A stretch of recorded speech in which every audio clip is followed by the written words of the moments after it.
પાટણ જિલ્લામાં સ્થાનિક સ્વરાજ્યની સંસ્થાઓની ચૂંટણીના પક્ષની શિસ્તનો ભંગ કરી પક્ષ વિરોધી પ્રવૃત્તિઓમાં સામેલ 26 કાર્યકર્તાઓને ભારતીય જનતા પાર્ટી દ્વારા તાત્કાલિક અસરથી સસ્પેન્ડ કરવામાં આવ્યા છે। પ્રદેશ ભાજપના આદેશ અનુસાર આ કાર્યકર્તાઓને પક્ષના પ્રાથમિક અને સક્રિય સભ્ય પદેથી 6 વર્ષ માટે દૂર કરવામાં આવ્યા છે।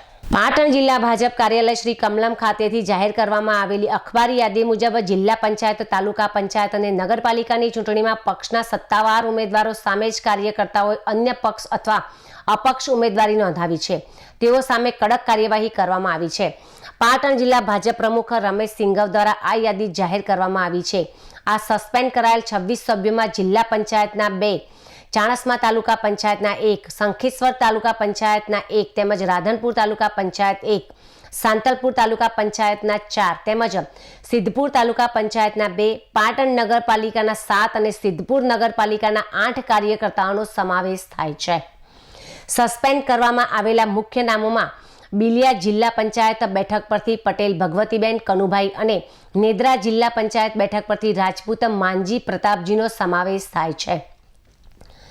પાટણ શહેરના વિવિધ વોર્ડમાંથી લીંબાચિયા સુશીલભાઈ આત્મારામ તેમજ રાવલ છાયાબેન મયુરકુમાર, રાજપૂત ગોપાલસિંહ ગંગારામ તેમજ પ્રજાપતિ ચેતનાબહેન કમલેશભાઈ, ફારૂકી મહમદ હુસેન અતા હુસેન તેમજ સોલંકી પિનલબહેન વિપુલભાઈ અને ઠાકોર ભવાનજી વરસાજીને પક્ષમાંથી દૂર કરાયા છે।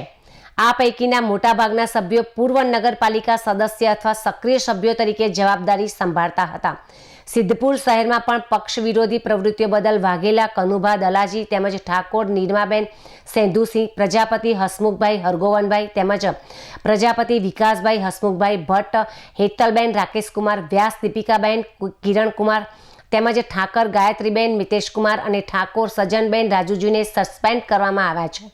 આ ઉપરાંત તાલુકા કક્ષાએથી ઠાકોર હંસાબેન માધવસિંહ ધાણોધરડા તેમજ ઠાકોર ભેમાજી અમથાજી શંખેશ્વર, સોલંકી મુકેશભાઈ પચાણભાઈ તેમજ કામલપુર, ઠાકોર જમુબેન ધીરાજી જજામ, પ્રજાપતિ દિનેશભાઈ ખેમાભાઈ લોદરા, ચૌધરી મઘાભાઈ દેવણભાઈ વારાહીબે, આહિર રાણીબેન નારણભાઈ મઢુત્રા, પટેલ અગ્નિભાઈ રણછોડભાઈ કુંવારા અને રાઠોડ ધનજીભાઈ વીરાભાઈ ટિંડરોલ સામે પણ શિક્ષાત્મક પગલાં ભરી તેઓનું સભ્યપદ રદ કરવામાં આવ્યું છે।